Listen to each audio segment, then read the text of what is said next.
Folks, as the economic storm clouds are darkening even more, that's the subject of tonight's riff. So with today's terrible jobs loss report and another big smackdown of stocks, it sure looks like the U.S. economy is standing on the front end of a recession. The economic storm clouds continue to darken. Recession indicators are proliferating. Here's one of them. The unemployment rate has moved up to 4.3% from its low of 3.4% last year. Now, some economists believe that when the three-month average unemployment rate rises above the three-month average rate in the prior year, that's a recession signal. So what you get now, last year, the lowest three-month average rate was 3.5%. Today, it's jumped up to 4.1.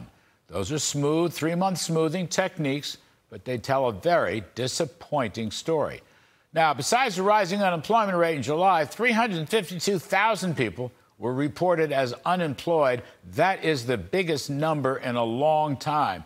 And the Small Business Household Employment Survey, well, that level increased hardly at all, 57,000. On the corporate side, private payrolls rose only 97,000, well below expectations. And another big recession threat indicator is a drop in overall hours worked and an even bigger drop in manufacturing hours worked. Now, this comes directly after yesterday's recession-prone manufacturing report from the Institute of Supply Managers. And there's more evidence that a housing recession is deepening. Consumer confidence has been in the dumps for quite some time.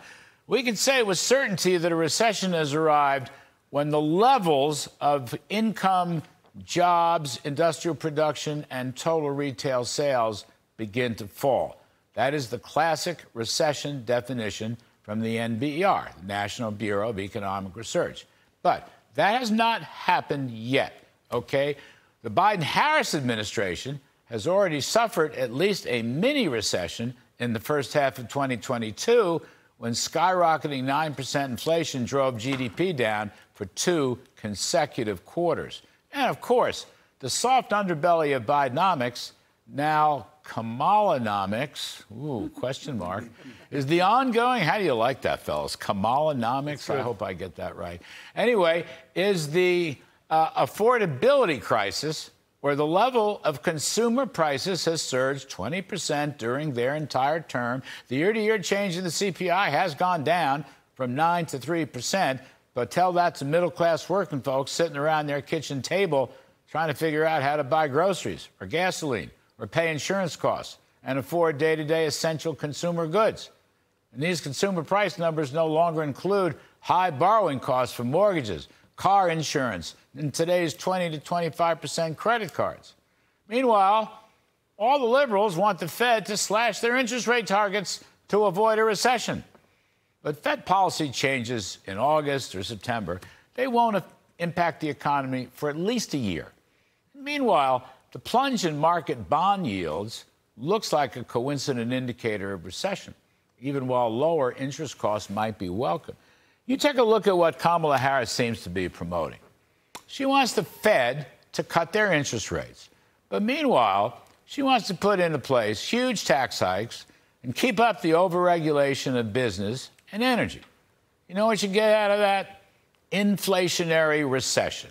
That's right. An easy money Fed increases demand, while tax and regulatory penalties reduce production supply of goods.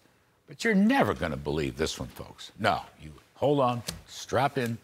Kamala's people are actually blaming Donald Trump for this downturn. 4 years after he left office, okay?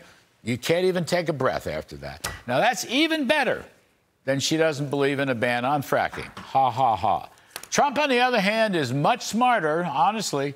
He wants major tax cuts, regulatory rollbacks to make it easier and more productive for businesses to produce and bring down energy costs. That'll increase the supply of goods, increase the supply of goods. It'll also curb the inflation rate, and it'll generate a tremendous economic boom. So, folks, tighten your belt for the moment. But honestly, help is on the way. That's my riff. All right.